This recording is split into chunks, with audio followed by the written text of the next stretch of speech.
things you wanna say, but don't forget the role I used to play. When you feel defeated, like your heart's been cheated, just think about me like before.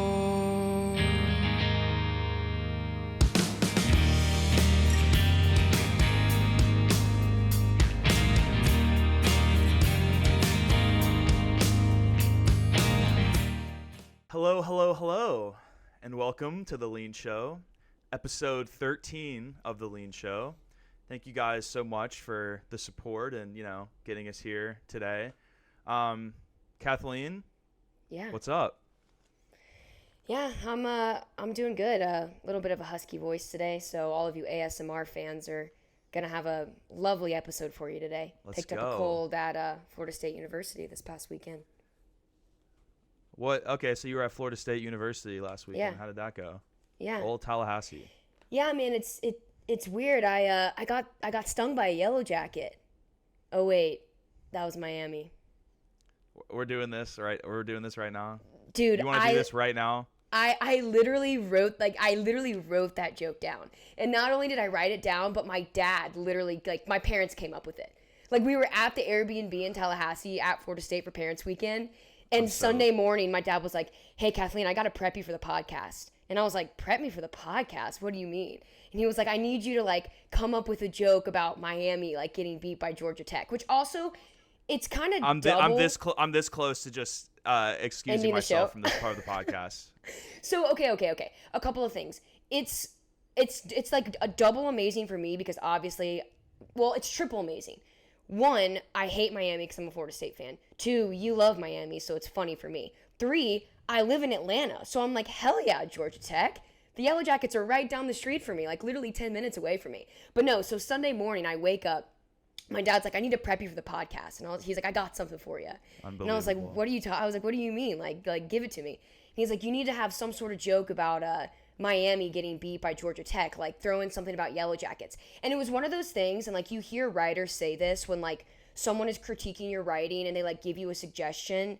It's you never take the suggestion, but their advice was right. So the joke that they gave me was good, but it didn't flow. And then I came up with, oh, so how was your weekend? Well, I got stung by a yellow jacket. Oh, wait, that was Miami. And when I dropped it, they were like, oh, it was literally a mic drop moment. So I've been waiting for 72 hours to give you that joke. I literally wrote it down. I couldn't forget.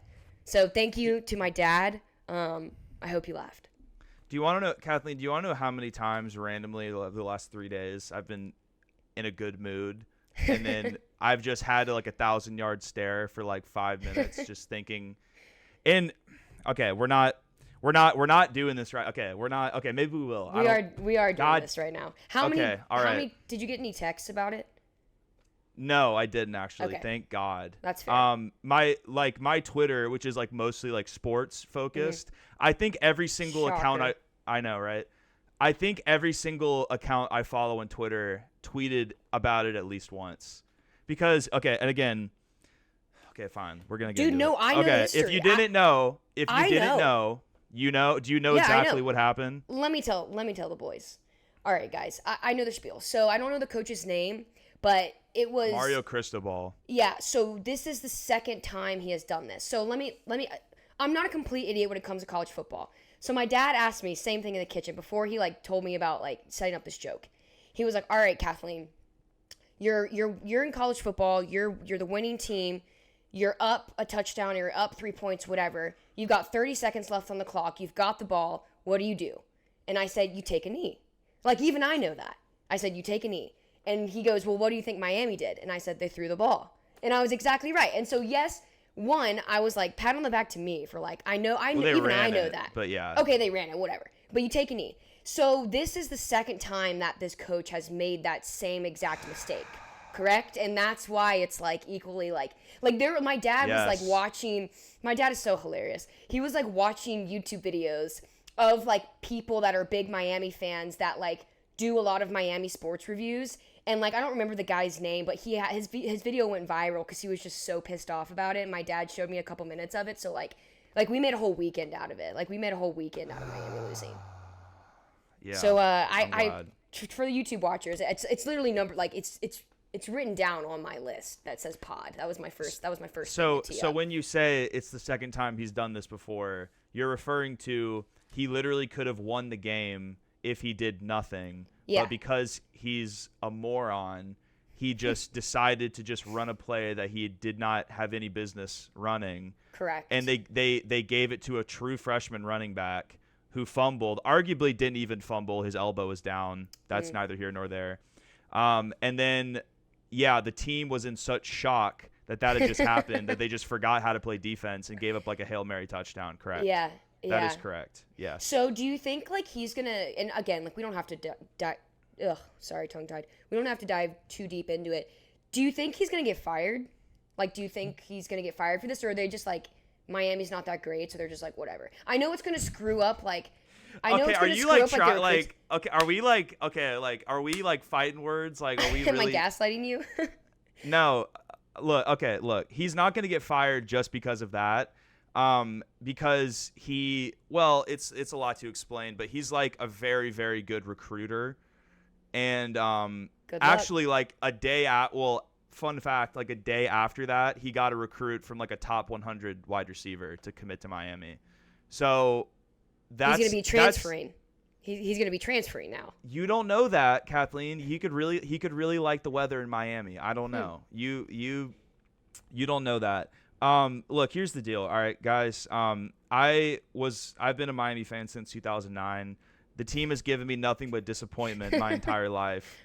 And last year, they went 5-7 last year. They lost to Middle Tennessee at home. And after that game, I gave up on the season. I said, this is the first season I ever truly gave up. I said, I cannot do this to myself. So I gave up. This year, they started 5-0. Or 4-0, sorry. And I'm like, okay, you know what? I think they have something here. I watched the games. They looked way better. They had a big win over Texas A&M a couple weeks ago. Yeah, for sure. And I'm like, I think I'm back. And then this happens. This is the number one. It is the worst sports loss I've ever experienced in my entire life. Without a doubt, not even close to a second. This is the worst. It's hilarious. Like Sunday morning, I woke up and it was the first thing I thought. That's how I really knew like it fucked me up. Mm-hmm. It was the first thing I thought of when I woke up, and I was just like, it ruined my Sunday morning, and my Saturday night, and most of my Sunday and my Monday, and I was having a pretty good day today until just now. So yeah, this one's gonna haunt you. I'm the ghost that's gonna make sure it does. Yeah. It's inescapable. It's inescapable. Yeah. Are they going to fire him just because of that? No, they won't. I don't know. I mean, the thing is, like, they're pretty good this year. They could go like 10-2 this year.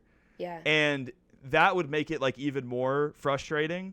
Right. Just because, like, what are you even doing? Like, you're doing all of the hard shit, and then like you mess up like literally the easiest thing that anyone could do. But they're not going to fire him because, it's only his second year. He's again, this isn't a sports podcast, but he's a very good recruiter. They have a lot of talent on the team. If they go like 9-3, 10-2 this year, it's still going to be a good season overall and with momentum going forward. So no, they won't fire him just because of this, but it sucks. It sucks. Yeah. It sucks. I've never experienced a sports loss that made me feel even like a fifth of this bad ever in my entire life. I feel like I lost I feel like I had money on this game and I lost every single cent in my bank account, but that's not true. I had no money on it. I had $0. I lost $0, but it felt like I lost everything I have. Yeah, well, us Florida State fans had a wonderful Sunday. It was a late game, and we were not giving a shit about Miami, just hanging out at Florida State for Parents Weekend, and I didn't even know about like the score until Sunday morning. So we were like all having coffee together. Wow, I just sounded like a real New Yorker when I said coffee. We were all having a coffee together, and like I said, my dad was like asked me that sports trivia question about what you do when you're up and there's 30 seconds left and you have the ball, and I nailed it, saying that you take a knee. Again, pat on the back to me, and then he was like, he teed that joke up for me. So thanks. My mom was a little bit involved too, so got to give my mom credit. They both were involved. So did you think it was? Did you think it was funny? Though I couldn't gauge because your face was like. No, like your face went wider, like wider than it normally is. I'm not the person to ask that. No, I'm not. I'm not the person to ask if that was funny or not. 'Cause I'm not your target audience there. I just feel pain. Cool. I don't laugh. I just feel pain. It's funny because I'm like, obviously, like, this is our podcast. You know what I mean? Like, we have autonomy, so I never get nervous. But I was nervous to deliver that joke. Like, I have butterflies. I was like, am I gonna deliver this right? Like, I was like, is this gonna be good? So I'm glad that I got a reaction out of you. I'm glad I got some sort of reaction out of you. Dread. That was the reaction you got out of me. It was existential dread. Yeah. Your knees. You triggered my PTSD. Your knees got a little wobbly. Like, you know that feeling when it's like you like did something bad or like you get really scared and like your knees like start to wobble. Yeah. Like, fear just shoots down your spine. That's what happened. Yeah. To you. Yeah, that's exactly what happened to me. Well, yeah, I had an awesome weekend, as you can tell. It was so fun. It was great. How was your weekend in Tallahassee? Did anything fun happen? Yeah, it was pretty crazy. Speaking of fear shooting down your spine, I have a interesting story for you guys today. So let's see, where do I start? Let me start with this.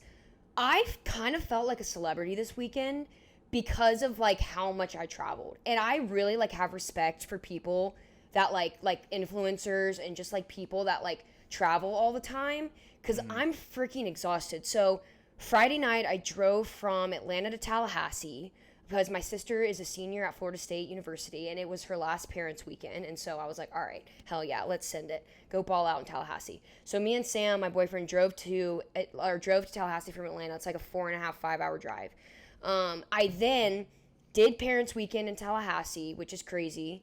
I rode home from Tallahassee to Pensacola with my parents and my dog on Sunday, worked from home in Florida yesterday on Monday, and then flew back to Atlanta yesterday night. And now that I'm like laying that out for you guys, it's not that crazy, but I was like, damn, like, is this what like celebrities feel like when they're just having to travel all the time and like working and like trying to spend time with family and like trying to have fun? Like, I'm freaking exhausted. That's probably why I'm sick.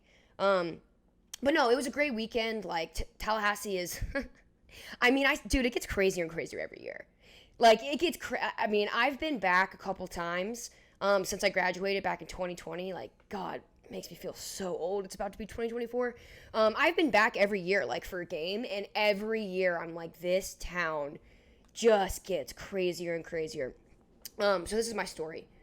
For all you Airbnb renters out there, I'm going to preface this with, at the end, I would love to hear your crazy Airbnb stories. So email it to us, comment on our YouTube. If we get a clip out, comment on our clip. But I know I'm not the only one that's had a crazy Airbnb experience. Contact the Leen Show at gmail.com. Yeah, contact the Leen Show at gmail.com. 2 T's. There's a T in contact and there's a T in the word the. Contact the Leen Show. So my parents rented an Airbnb in Tallahassee for Parents Weekend. I get there at like 10:15 with my boyfriend, 10:15 at night, Friday night. So we show up to the Airbnb, we're unpacking our stuff, we're getting the dog settled. It's like 10:45 at night. And Sam is like, hey, Kathleen, like, there's a car just like posted up outside. And this Airbnb was a nice Airbnb, but it was by the airport in Tallahassee. So for all my FSU fans out there that lived in Tallahassee, you know what I'm talking about. Not on campus. It also was at the end of a dead-end road, like a cul-de-sac, extremely shaded by trees, like just a dark street, just a really dark street. And if I'm giving too much details, you'll understand later because I'm really setting the scene. And I swear to God, if any of you come back to me and are like, this isn't a scary story, I'm gonna actually be pissed. So Sam's like, hey, Kathleen, like, there's a car that's just like posted up outside and like they haven't moved. So I go to the window and like, sure enough, there's just this big SUV just parked outside the Airbnb on the street. And I'm like, that's really weird. Like, you know, what are they doing? But I'm like, whatever, go about my business. 5 minutes later, I hear a knock on the door. Knock, knock, knock. So I'm like immediately, like I said, fear shoots down my spine. Because like, who the hell is knocking on my Airbnb? You know what I mean? Like, this is an Airbnb in Tallahassee. Why would anybody be knocking on the door? Mm-hmm. So I tell Sam, I'm like, hey, you know, you're the man.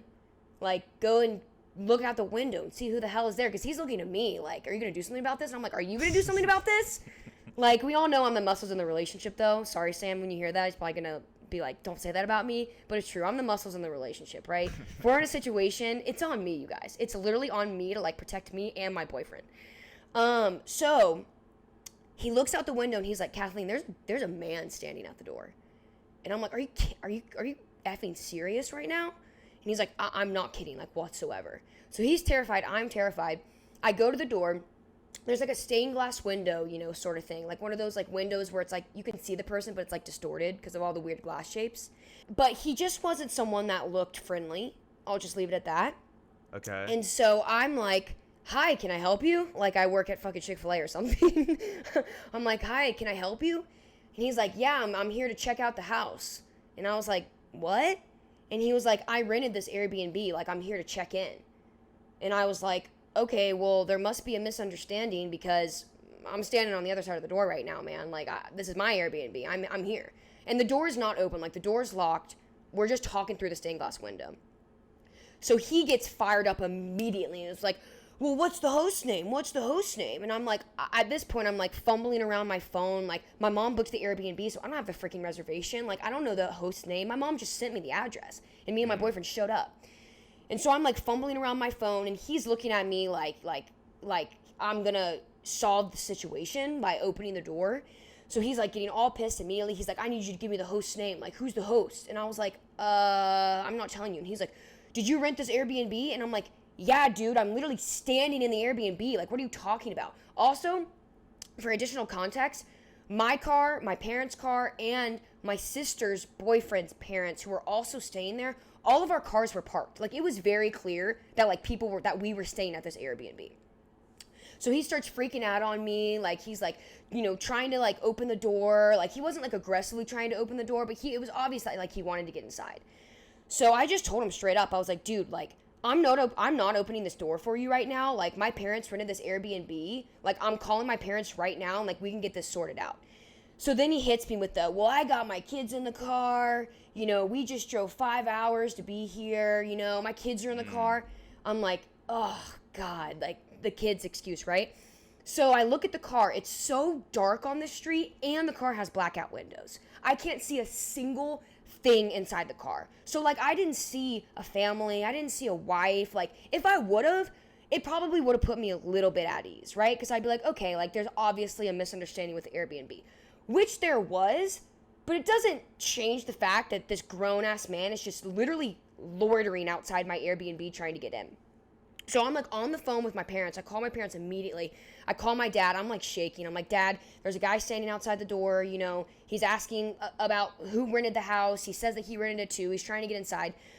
So the guy leaves, comes back, knocks on the door again. And I'm just like, dude, like, I am not letting you inside. And I kept telling him that over and over again. And I was proud of myself. I was very calm. Like, I wasn't cussing. Like, I wasn't, like, freaking out. And I just told him, I was like, if you will please just be patient with me. Like, my parents are on the way, but I'm sure you can understand. Like, I'm not going to let you inside the Airbnb. And then he says this word for word. He goes, well, I have the code, so I could just walk in if I wanted to. And that's when I called the police. Because I was like, what would you guys, like, what would you do, right? Like, you're in an Airbnb. Someone that you don't know that doesn't look friendly is knocking on the door claiming that they're just going to type the code and walk in. Like, I was literally, like, actually, like, terrified. Like, my, like, knees were shaking. My hands were shaking. So I called the police. I grabbed a knife from the kitchen. Like, no joke. Like, I was serious effing business after he said that.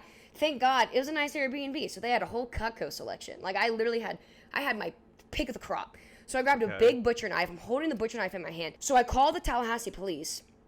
And I, like, tell them what's going on. My parents show up at that point, but they don't want to get out of the car. So I called the cops. I told them what he said. I gave them the description. They sent an officer over. They, like, split us up. So one officer came to me. One officer came to the guy.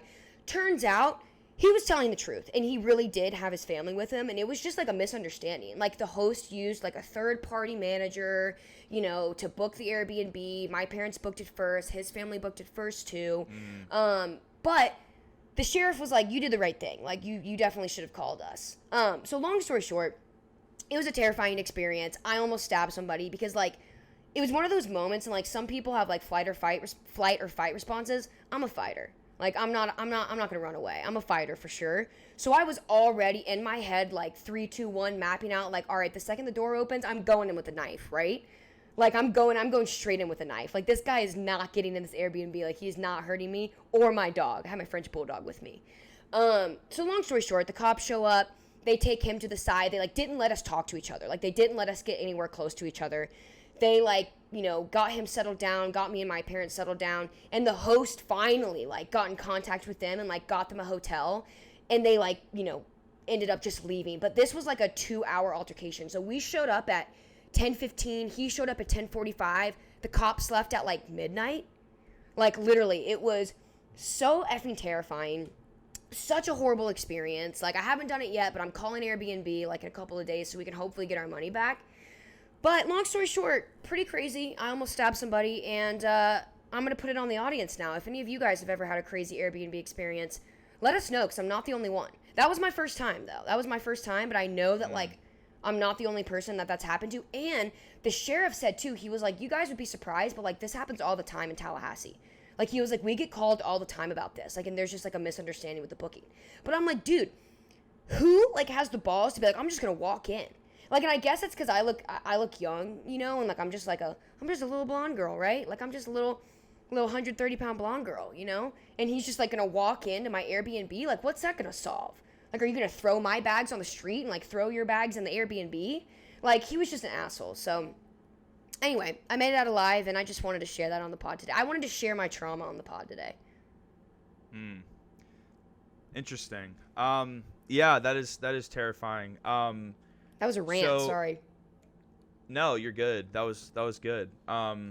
So I guess my only thing would be, like, I'm just putting myself in that scenario. I think a little bit of de-escalation could have gone a long way there. Just a little bit of, like, okay, like, we're on the same page here. We're not enemies. And Yeah. I wasn't there, so I don't know who got aggressive first or whatever, but it kind of sounds like he was pissed off because of what he went through, and then you Yeah. were just terrified the second he walked up because Yes. there's just anybody there. So neither of y'all were really in a state to actually solve the problem or de-escalate it. You're both just fight or flight, gonna fight, right? Yeah, and it's like, you know, and I'm like, and that's why you call the police, right? So nobody gets hurt. And, like, I was scared from the beginning, like, adrenaline, and I'm someone that, like, I am an extremely suspicious person, and I always have been, like, from birth. Like, I am one that's always looking over my shoulder. Like, I'm a weapons person. Like, I don't have any guns, so I'm not going to, like, advocate for that on here. There's too many guns in America. But I have tons of knives. I'm a taser person. Like, I'm just, like, a very, like, suspicious, scaredy cat almost. So my adrenaline was pumping, like, immediately. Like flooded my system, and it's, like... And for anybody that's been in, like, a fight or flight situation, it's like the clarity you have is, like, insane. Except some people's clarity is to, like you said, de-escalate the situation. My clarity is, well, I'm just going to kill someone today. So there's two types of people in the world. But my dad ended up being, like, he was like, if the shoe was on the other foot, I might have reacted the same way. And I was like, yeah, I get it. And I ended up feeling really bad for the guy and his family afterwards. But he scared the shit out of me. I mean, you can't really be upset about how you reacted in the moment. Yeah. Like, you know, it's also I will just say, like, Sam probably should have just talked to the guy first, maybe. Yeah. Because even, you know, like, okay, here's just to be honest, like, if it was like a bigger figure that the guy saw and he was like, hey, I'm Sam, this is my girlfriend Kathleen, we booked this, I just, like, look, it's a scary story for sure. I'm just putting myself in the shoes of one of y'all. Like, what I would do is, like, just talk to the guy like a normal person, or not even normal, just, like, talk to him like he's not trying to kill you. Yeah. And just be like, all right, what's your situation? Because he's heated immediately too. Yes. So if one party kind of, like, stays a little neutral and it's like, okay, let's figure this out. We're adults. We're smart. We can figure this out. Then you could kind of de-escalate him as well. And I think if he de-escalated, he wouldn't have said the room code thing. Yeah. Probably. For Probably, sure. And, you know. And the cop ended up telling me so, which I'm like, the guy, it's funny. I'm sure when he saw the cops pull up, he was like, oh my God, like, I shouldn't have done that. You know what I mean? So I think he ended up telling the cops. It's probably the first thing out of his mouth was like, I wasn't trying to break in. I wasn't trying to break in. So the sheriff ended up telling me, he was like, by the way, like, he said that he wasn't trying to be threatening when he said the thing about the code. And I was like, I understand, but I'm sure you can understand, officer, that in that moment, I took that as a threat. I mean, are you 100% sure he didn't see the knife?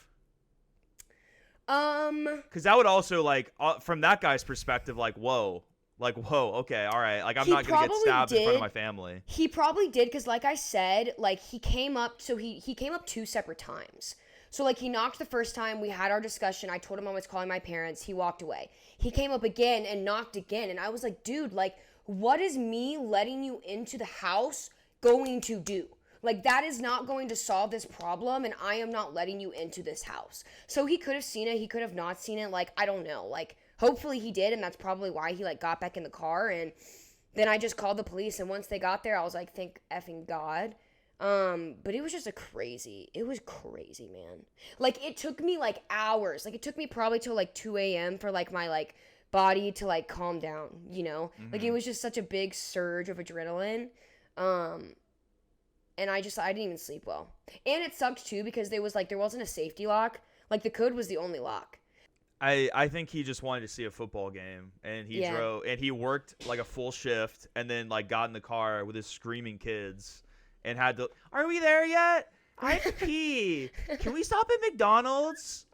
I want French fries. And then he's like, God, let me get there, and then we'll be fine. Like, it's been the worst day ever, but finally, if we can just get there, and then you know that happens. I hope it sounds like I'm not like just taking his side and not yours, because I understand it from both sides. Oh no, dude, that's the thing. Like, hindsight 2020, I understand his side. I absolutely understand his side. And like, I even told the cops, I was like, the most threatening thing he said was the thing about the code. And I was like, he didn't like actively try and like get in the house, because once the cops showed up, like, I didn't want this guy to get in trouble. Like, that was not like my ultimate goal. I totally understand. Like, if I were a dad, yeah, I'd be pissed too. You know what I mean? I'd be super pissed too, especially because, and my Tallahassee people will know this, Parents Weekend in Tallahassee is expensive.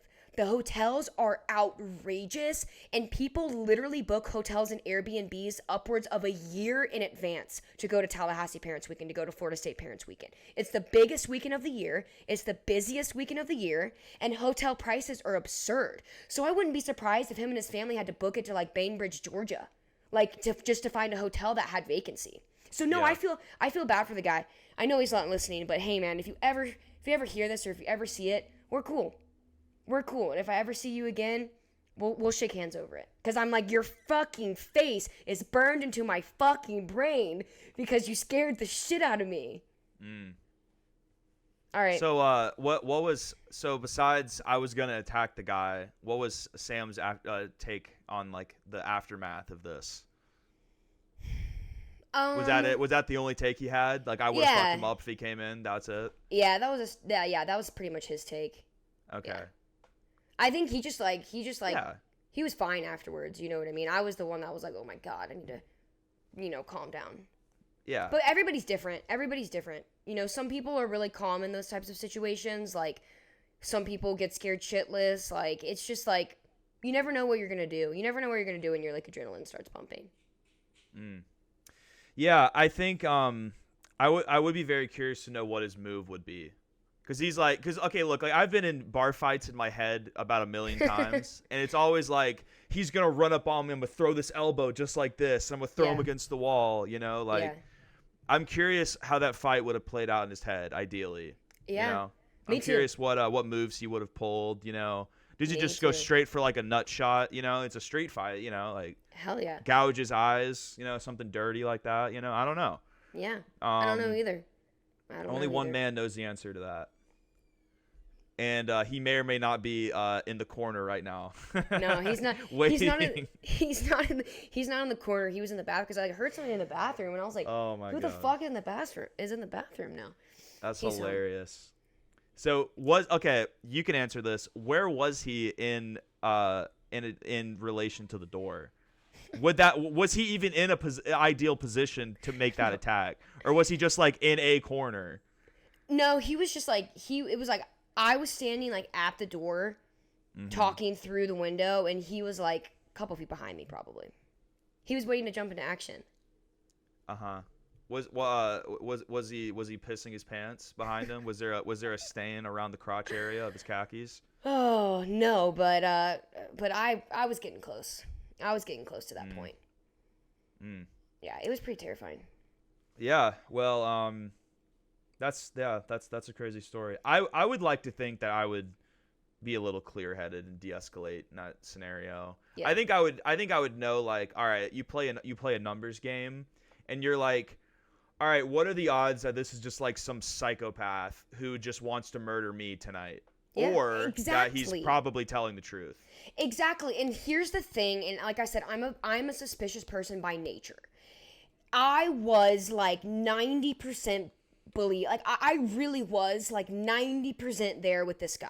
Like I was like 90% of me really like in my core wants to believe that you're telling, because it's like I feel like it's like almost like human nature to be like, I want to believe you. You know what I mean? Like I want to believe that like you are not trying to hurt me right now. But then as a young woman, I'm like, everybody's trying to hurt me. You know what I mean? It's like those are like the competing mindsets. So I was like 90% there where I was like, it seems legit. He's got a big SUV out there. It's probably full of kids. Granted, it had blackout windows, but maybe they're just rich. Like I'm sure it was too dark for me to tell what kind of car it was. I couldn't even, because the police asked, I couldn't even tell what kind of car it was. So I really did want to trust this guy, but it's just like that voice in the back of your head too, you know? Like it's like you've got your heart in your head, right? Like your heart wants to be like, he's telling the truth. This isn't a big deal. But your head is like, I don't want to die tonight, you know?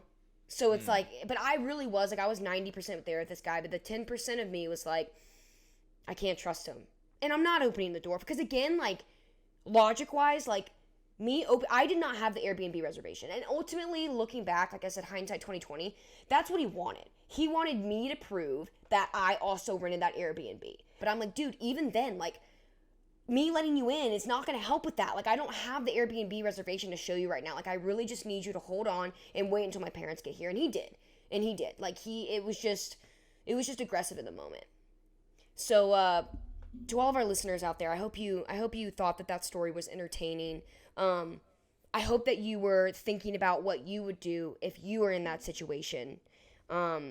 And let us know, like, has anybody else had a similar experience at an Airbnb? Like, I know I'm not the only one. And it doesn't even have to be, like, a dangerous, like, situation. Like, any type of Airbnb, like, crazy Airbnb, dirty, people are squatting in there. I don't know. Let us know, and we'll shout you out. Yeah, please let us know. Yeah, so I, like, some of, like, the Airbnb stories that I've heard about is, like, a big one is hidden cameras. Ooh. Like, in places that, like, you wouldn't, like, expect them to be. Yeah. Like, cameras in the house, cameras, like, even in, like, the bathrooms sometimes. Yeah. Ooh. Yeah, I've heard of it. Like, little, like, nanny cams or, like, small micro cameras hidden in weird places. Another one, this isn't really, I don't know why I laughed. I don't know, whatever, but it's, I read about one, it was in Mexico, I think, and, like, they went to the door, and there was, like, a mark on the door, and they're like, that's weird. Oh, no. And then it was basically, like, they were going to get trafficked if they stayed there, and so they left. That's like that story in the Bible where they're like, if your door, like, they marked the door, and then whoever's doors got marked, like, their firstborn son had to be sacrificed or something like that. Yeah. Something like that. So something like that. I could have made that up. That could I didn't not think be we'd from get the a Bible. biblical reference today. Right, and especially not from me. I don't know. Let us know, guys. Is that in the Bible or is that something else? But it's like, the sheep's blood, and like they mark your door with sheep's blood, and then that means that you have to sacrifice your firstborn son. Yeah, that's from the Bible. Yeah. The king, forget his name. Yeah. I'm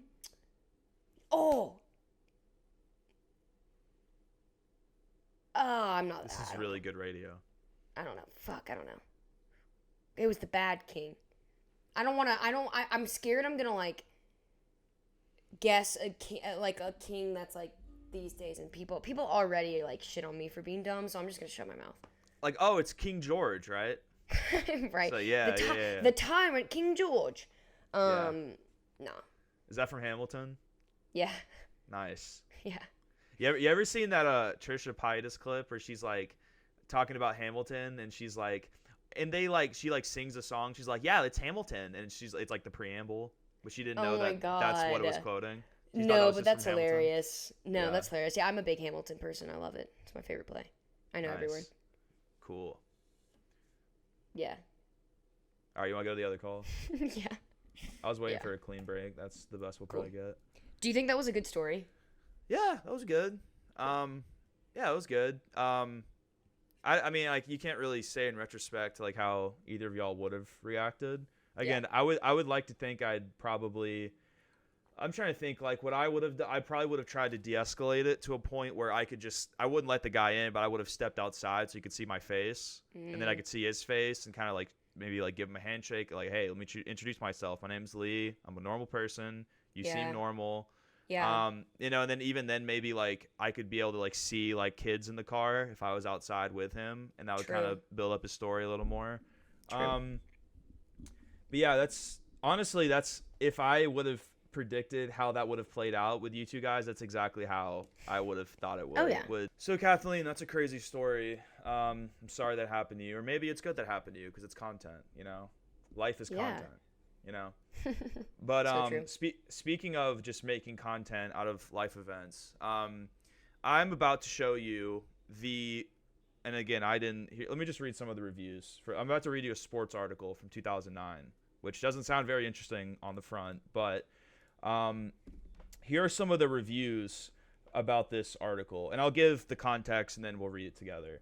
The column has been described as, these are all quotes, quote, horrific, quote, the single worst piece of sports journalism ever committed to the page, astonishingly tasteless, quite possibly the worst sports column ever written, the single worst column I've read, the single most tasteless sports column in the history of written language, ridiculously insensitive, atrocious, insensitive, loathsome, tasteless, witless, and sincerely unfunny, absolutely disgusting, horrendous, utterly, I'm still going, sorry, utterly without taste, compassion, or common sense. Okay, you ready? You ready to read this article? Yeah. Pretty heavy language, right? For sure. Pretty heavy language. So I'm going to pull this here, so I'll share my screen in a second. So, little context. So, I heard about this article like years ago on Twitter or something. I don't even remember. But it kind of like left something in my brain where I just like could not believe what I saw or what I was reading. And for years, I just like thought about it every now and then, but like whatever. And now I have a podcast. Now I want to show it to you guys. Because it's very hard to find now, and it was written in 2009, so it's 14 years old, and you can't really find it on the internet anywhere. It took me like an hour to find this. I told you this.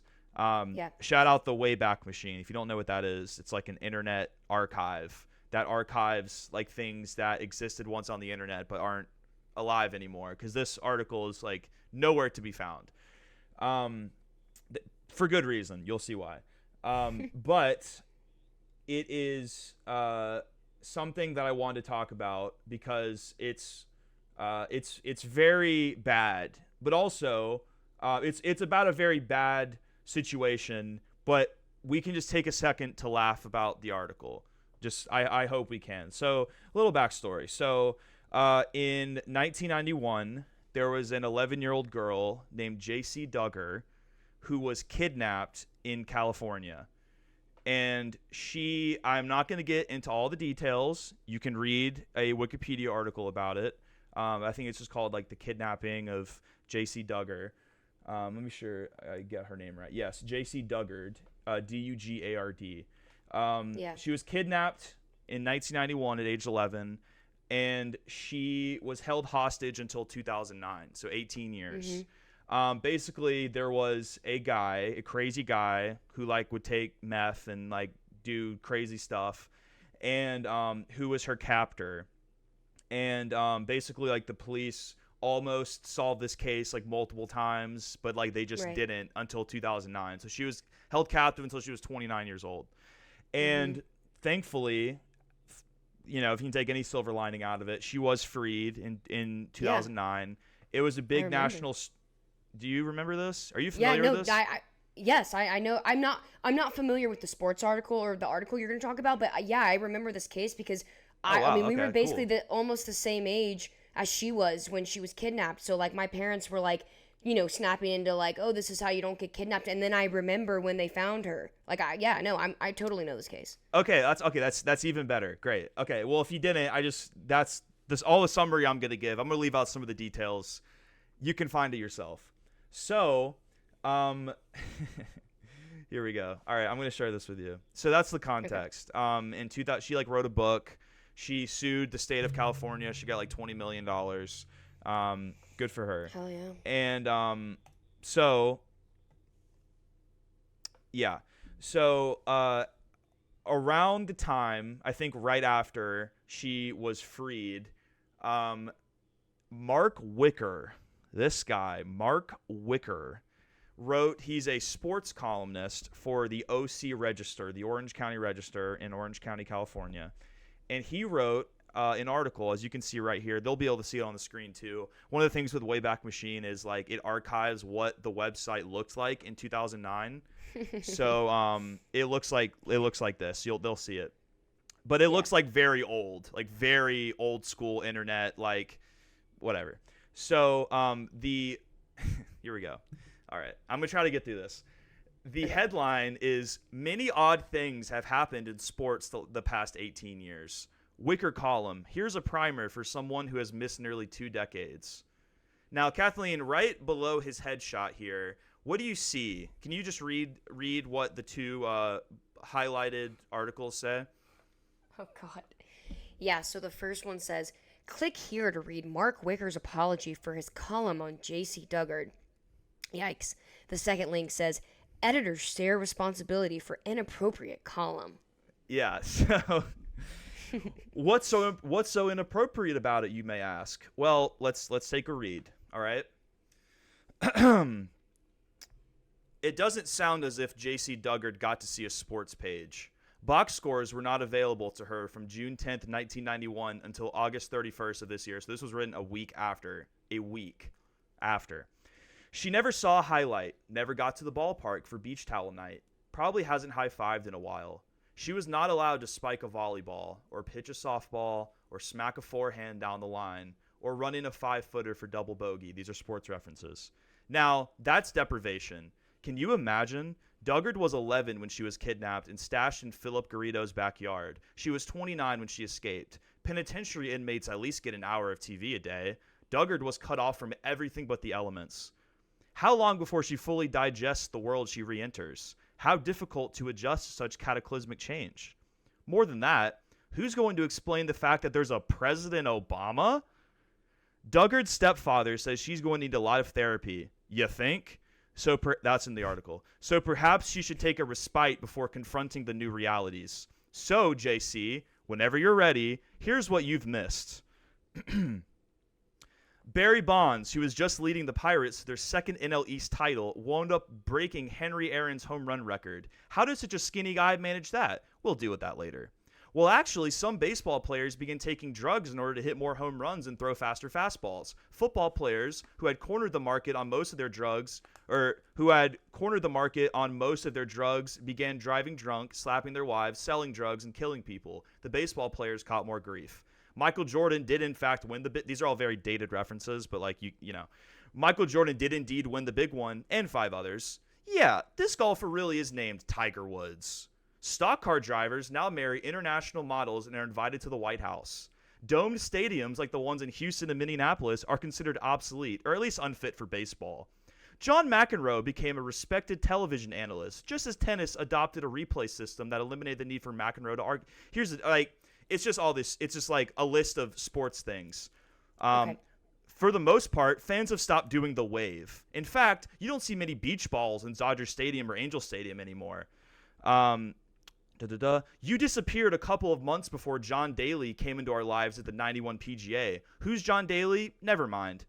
Blah, blah, blah, blah. And then it's a bunch of other things. And then this is how it ends. Congratulations, JC. You left the yard. Like a baseball reference. Like she hit a home run. Wait. First question, what was the headline again? Many odd things have happened in sports the past 18 years. Many odd things indeed, Mark. So just for context, so here's the deal, right? So I'm just saying, so there's an 11-year-old girl who presumably does not give a single fuck about sports. And this guy was like, well, let me tell you a couple things about what happened. And it's all like, if she was a diehard sports fan and she was in a coma and then she woke up like, what? Tiger Woods? His name's Tiger? That's weird. Like one of them is like, USC has a basketball arena on campus. Like, whoa, that's so crazy. Oh my God, they have a basketball arena. So, you know, a little, let's just say, a little out of touch. Is that fair to say? A little tasteless. Absolutely. Right. Yeah. So, I mean, add to the list that you read at the beginning of the story of horrible reviews of this article. I could like really like make him look really bad by saying some of the things that happened to JC, but like for algorithmic reasons, I'm not going to say all of them. But like this girl experienced like some of the worst psychological trauma you could possibly face as a human being, let alone from 11 to 29 years old. And then a week after she's freed, he writes this article being like, well, I'm a smug little sports guy. So let me tell you a thing or two, JC, to like get in the story. Yeah. So how did this get published? Fucked. Yeah. I mean, even in this was so what year again did they find her? 2009. 2009. They found her in 2009, or she went missing in 2009? She went missing in 1991. They found her in 2009. So the whole list is things that have happened in sports between 1991 and 2009. Okay, yeah. It's like, even in 2009, like, holy shit. Like, the balls, like, it's not like I'm not, again, we talked about this last show. It's like, it's weird to compare traumas, right? Like, it's weird to be like, oh, this kidnapping is not like this type of kidnapping. Yeah. And it's like, for those of you who don't know the J.C. Duggar story, like Lee said, I mean, she experienced hell on earth.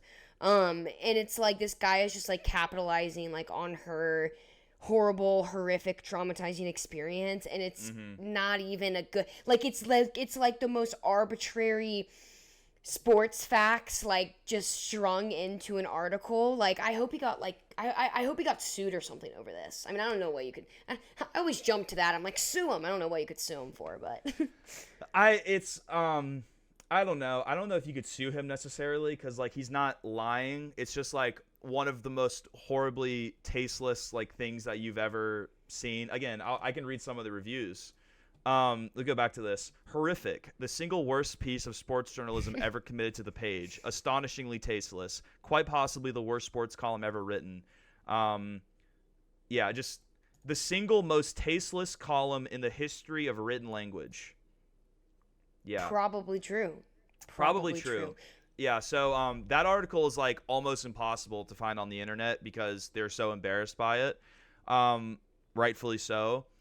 And so I have another article here. I'm going to share this with you right now. So this is an article from 2009 from a website called Sports Media Watch that I doubt exists anymore. But, or maybe it does. These are the things on the left are kind of recent. So it's just, it explains like the article and like how out of touch it is. But I'm going to read you this excerpt from it. At first, Wicker responded defensively to criticism of his column. This is good. In response to this reader email, quote, "That's possibly the most revolting article hook I've ever read. September 11th is only a couple days away. Are you going to do a tie-in with that too?" Oh my God. I love that. I love that person. Oh my gosh. Oh, it's so good.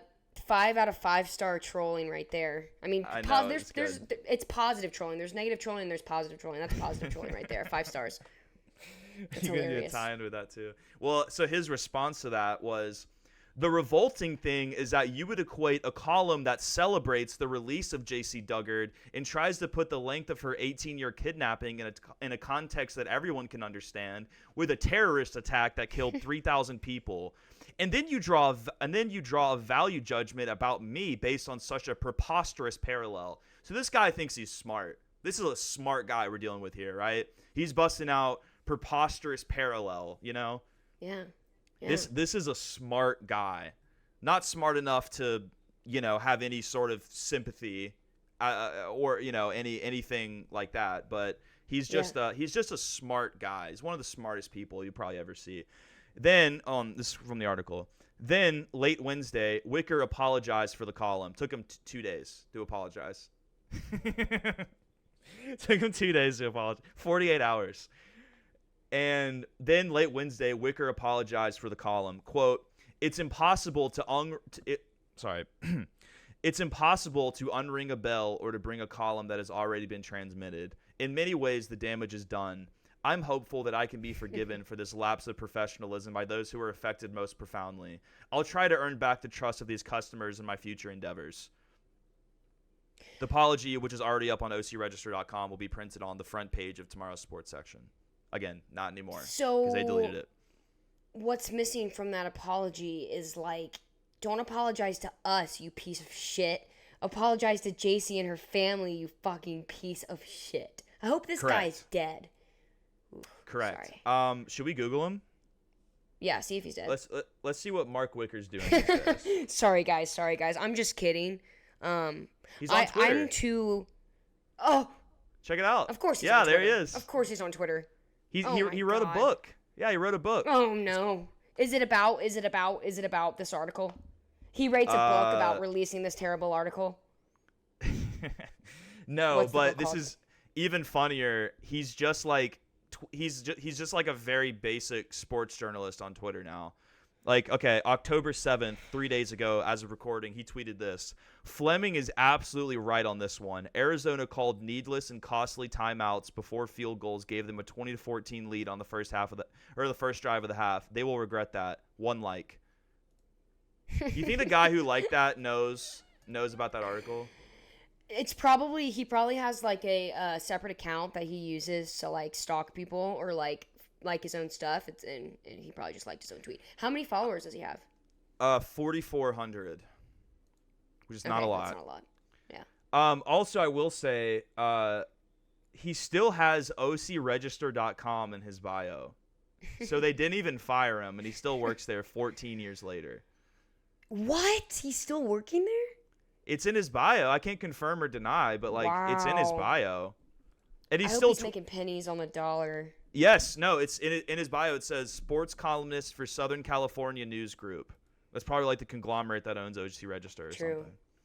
True.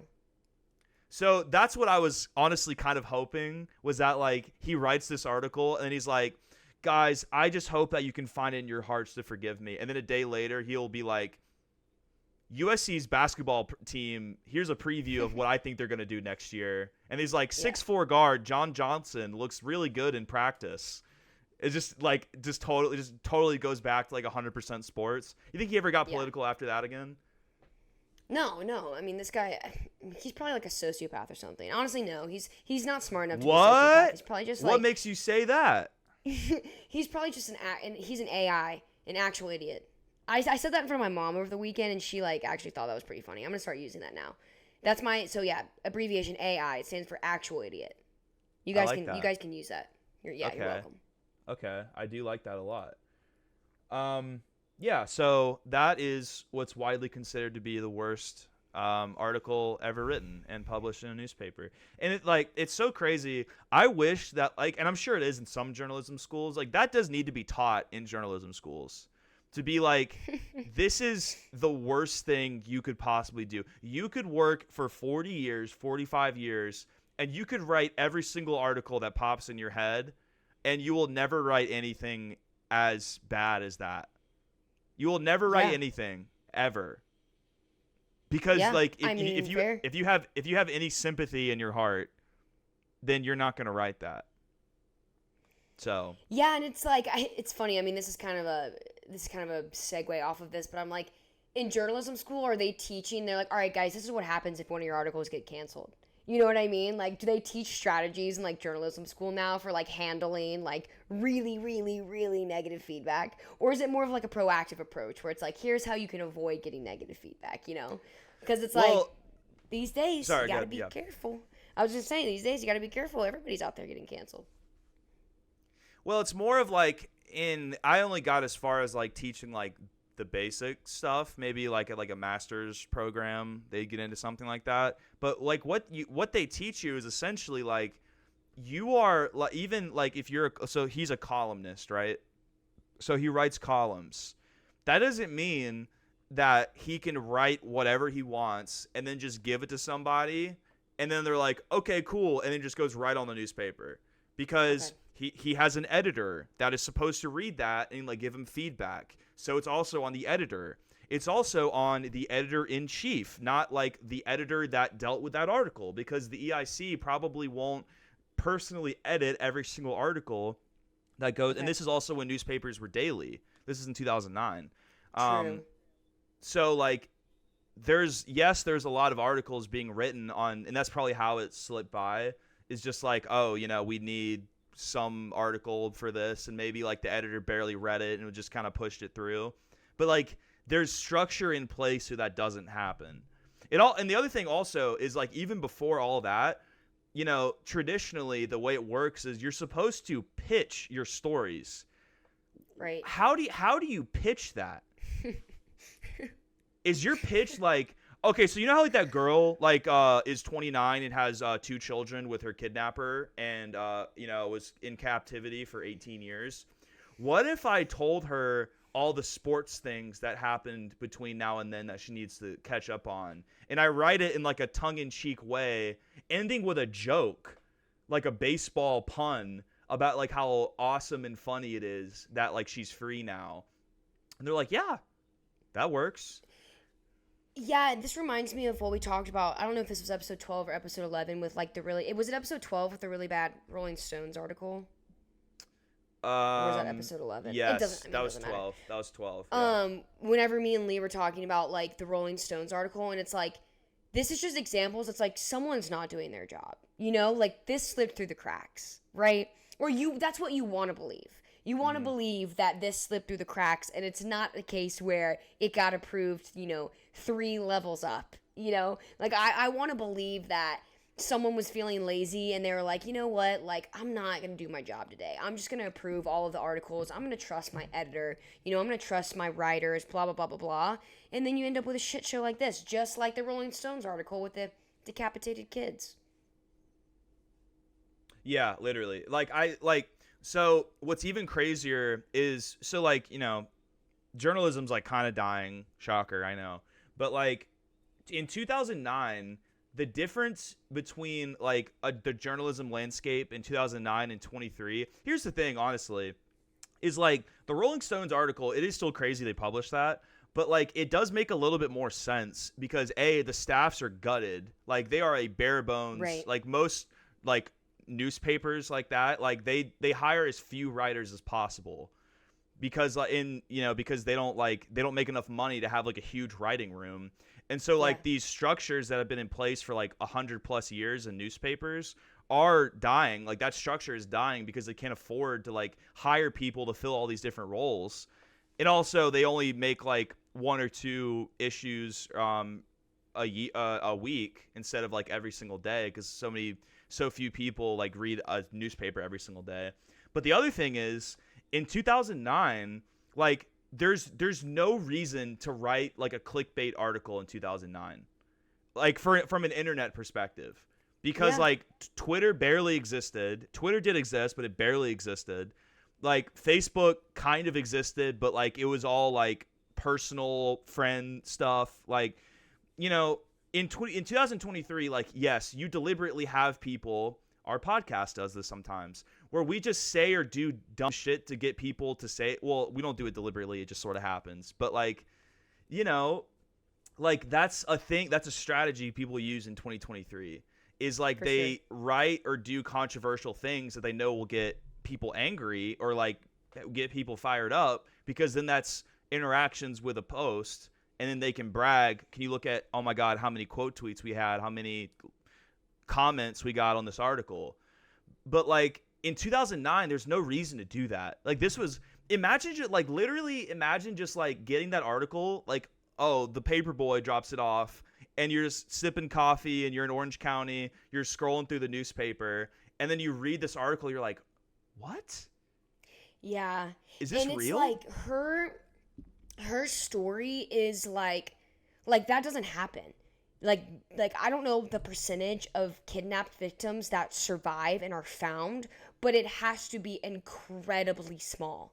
Like her story is like a goddamn effing miracle, and this guy just fucking sucks. God, now I'm getting pissed now. I should have been pissed earlier, but now I'm getting really pissed. But no, that's a good point, like what you were saying about like clickbait, like you said, didn't exist back then. Like people were just writing to try and like be factual and like entertain, and this just really missed the mark on both accounts. Yeah. And so also it's like, so did it get printed in the newspaper, and then was there also simultaneously it was published on the website? Yes. Like, so, okay, so people were, okay. Because I was like, how do you complain about a newspaper article? Do you just call? You know what I mean? Which I'm sure, like, people did, but, like, they obviously were able to, like, where was their feedback submitted? Well, funny you mentioned that. Right below, okay, so, you know, as we all remember in this famous article, it ends with, congratulations, JC, you left the yard. As, like, a pun of, like, oh, isn't it so, like, she hit a home run. Oh, she left the yard, but she also left her kidnapper's yard. Good joke. Funny. We're all laughing because that's really funny. And right below that, it says, contact the writer, and then they give his email address. Oh, so yeah, his AOL broke. His AOL broke in a day from the flooding emails. Gmail probably didn't even exist back then. It did, but AOL was more popular. Yeah, I think so. mwicker@ocregister.com if you want to shoot him an email about that. I'm sure he loves hearing about this article. Should we? Wait, it's I can't do math. What's 2023 minus 2009? It's 14. 14 years later, we're like, hey man, you know, we really have a problem with this article. I just read this article. Like, are you serious, man? And the guy's like, dude, they spent like, because the newspaper probably spent like thousands of dollars like just deleting it off the internet. Yeah. Like you cannot find this article anywhere. Yeah. Like you can't. I did find it because They're like calling their lawyers. They're like, dude, you fucking swore. We paid you millions of dollars to scrub this shit from the internet, and this little kid from the podcast found it.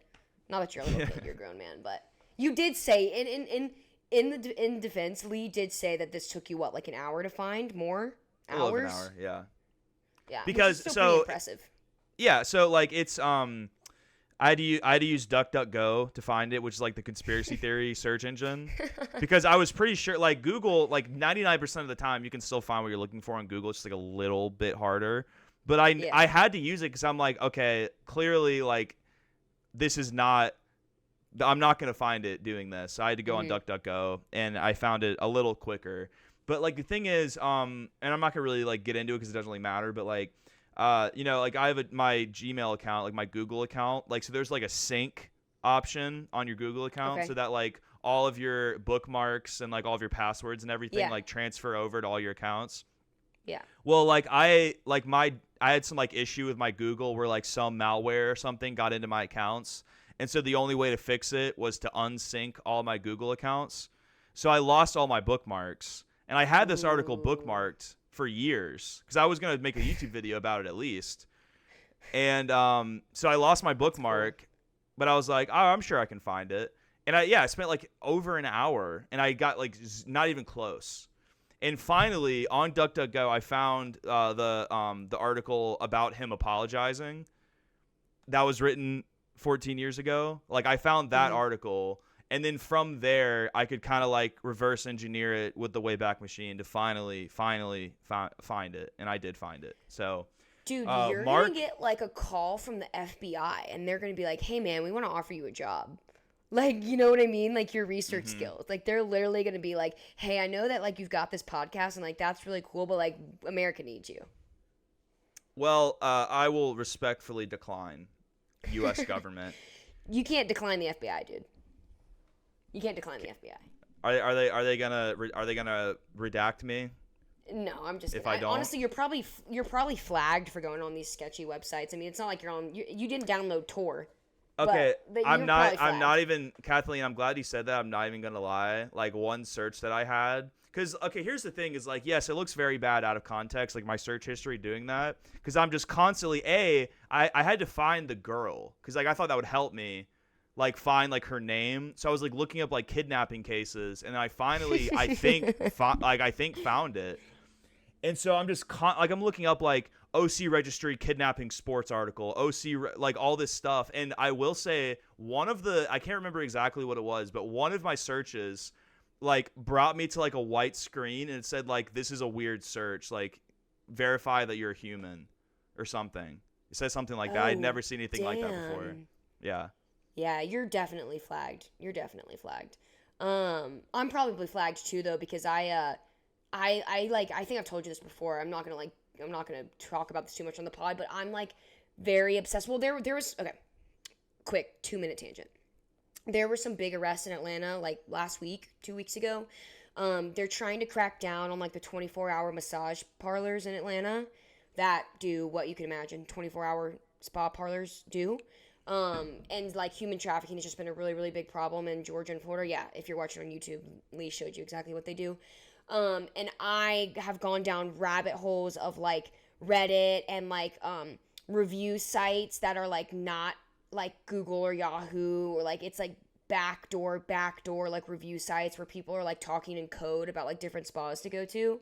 And I'm like, I am 100,000% flagged by the FBI right now. But all they have to do is look me up, and they're like, yeah, like she's just a weirdo that's just like reading about it and is just like weirdly interested. But yeah, you got flagged. If you weren't already flagged, you got flagged by doing this research. Yeah, and like I see like out of context, and it like, even if I told like, no guys, I have a podcast and I'm trying to find this article from, and they're like, yeah, okay, sure, you're reading about like kidnapping, not like, yeah, sure, yeah, I'm sure you're definitely not trying to kidnap an 11-year-old. This guy was. I'm like, no, I'm not. I'm really not. I'm trying to find a sports article. You should blame Mark, honestly. Like, why am I being interrogated? I didn't write the article. Like, yeah, Mark wrote it. Why didn't you interrogate Mark 14 years ago? They probably did, you know? Like, hey man, that's weird. Do you have any what's at your house? Mm-hmm. Like what's going on in your house? If you're so what's in your nonchalant backyard? about this. Yeah. What's in your backyard, man? I see you got a tent back there. Oh god, it's sad. But she's good. She got out. She got up, she got out. She's probably as good as she could possibly be, let's be honest. But like that's the moral of the story is well, I was going to say that Mark still unfortunately probably has the same job he had 14 years ago somehow. And that's not cool. What if this gets Mark fired?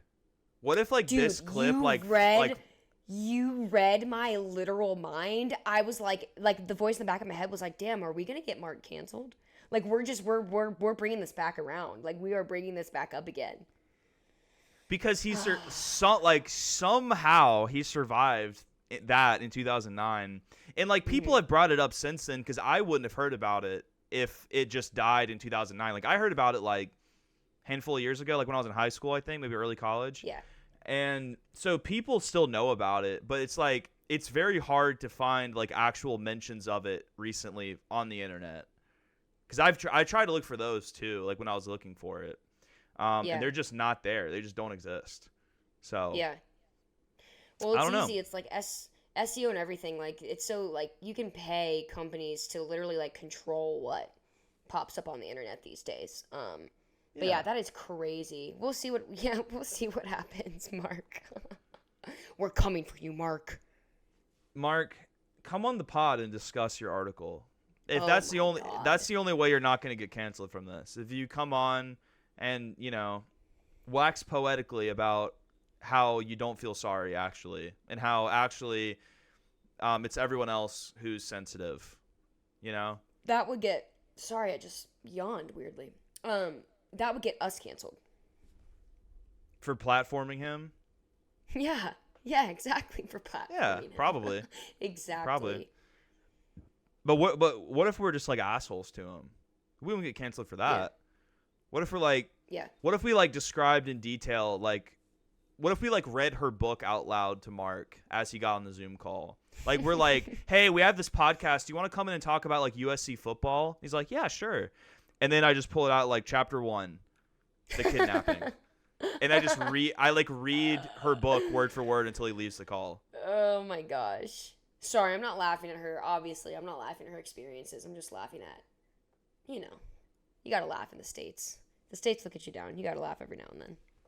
I was thinking about that on the ride home today too, because I think I said that a couple podcasts ago. I was like, yeah, the States will get you down, you gotta laugh. And I was stuck in traffic on the way home, and I was like, man, I need to laugh because the States are getting me down, specifically Georgia. Yeah. Yeah, well, the States will do that. At least you're not Mark. That's the moral of the story today, is if you've made a mistake, if you've done something you shouldn't have, at least you didn't make fun of a girl who was kidnapped for a majority of her life. Yeah. So damn. you have So that true. going for you. Justice. Justice for Casey. It's a bit of a sad JC. JC. My bad. Justice for JC. Hey, I had Casey Anthony on the brain too. Just circulating kidnaps. Kidnappings from my childhood, Casey and JC. Sorry, JC. Well, there you go. A bit of a sour note to end on, but can I just get a fuck Mark Wicker when we end it there? That's kind of positive, right? That's something we can rally around. Okay. Absolutely. Cool. Fuck Cool. Mark Wicker. God. Okay. Cool. So that's all we got today, guys. Thanks for listening. If you're interested in following us on Instagram and TikTok, those are the two big social media platforms that we're active on. We post clips on at the Leen Show. Currently, the clip of the Japanese alcoholic is at 118,000 views. Which is Kiko. crazy. Thank you, Kiko. Dude, I want a shirt. I'm gonna get a shirt. It's like the I Heart New York, but I Heart Kiko. We are her biggest effing fans on the Leen Show. We need to get Kiko on the Leen Show. We have to reach out to her. I need her PR team's information. I hope she has a PR team, 1. And 2, I hope that they reach out to us, or that we can, reach out to them. Google Translate exists. We can make it work. It might not be perfect, but... Dude, everyone in Japan knows English. We're the only Americans don't know any other. Everybody else knows English. We don't have to worry about that. What are you talking about? They That's definitely. Not true at all. Everybody else speaks English. I wouldn't be surprised. Not true. I wouldn't be surprised. I wouldn't be surprised. That is so not true. But I said it. Yeah. Thank you guys for blowing that clip up. Thank you to all the anime fans who were getting horny over her. I mean, I'm the original one who did, so I can't cast judgment. I'm glad other people agree with me on my assessment. And I'm also glad that there's a very famous anime who has a character who is basically just Kiko, and that's what a lot of the comments were. So I'm like, that's cool. No, all right, that's great. It was awesome. The comments were hilarious. I had to stop reading them though because some of you guys were shitting on me, which is fucked. Guys, you're not allowed to do that. But yeah, you don't say that. Don't say that, guys. Don't say that. Guys, if you're gonna leave a comment, make sure it's nice, polite, and that it brings good to the world, because we have enough negativity in the world, guys. Yeah. Why would you leave a nasty comment on an Instagram video that you saw with 2 people you have no relation to? That's not fun. Yeah. It's not fun to make fun of people, okay? Yeah, it's not. No, it's just my karma because I comment mean things on people's Yeah, posts no, it is fun to make fun of people. Yeah, it's my favorite thing to do. It's my favorite thing to do. And that's the positive note we'll end on. There you go. Wait, we've been wrapping the show for 5 minutes now. My bad. No, you're good. We're just talking. Yeah, so at the Leen Show on Instagram and TikTok, thank you guys for blowing that up. Thank you, TikTok, for shadow banning the TikTok because I say the word alcoholism in it. That's fine. Now we know. Instagram loves alcoholics. TikTok, not so much. So now we know.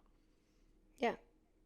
So we're also on YouTube, the Leen Show. If you're currently watching on YouTube, thank you so much for making it this far. Please consider liking the video and leaving a comment about a crazy Airbnb story you have, or maybe just drop a fuck Mark Wicker in there. I don't know, whatever you want to do. And subscribe to the channel because we have new episodes coming out every Monday. Speaking of new episodes, we also have new episodes coming out on Spotify every Monday. And if you're listening on Spotify, thank you so much. Please consider giving us 5 stars if you haven't already. Currently, we're at a perfect 5-star mark. If Mark Wicker hears this, he might not give us 5.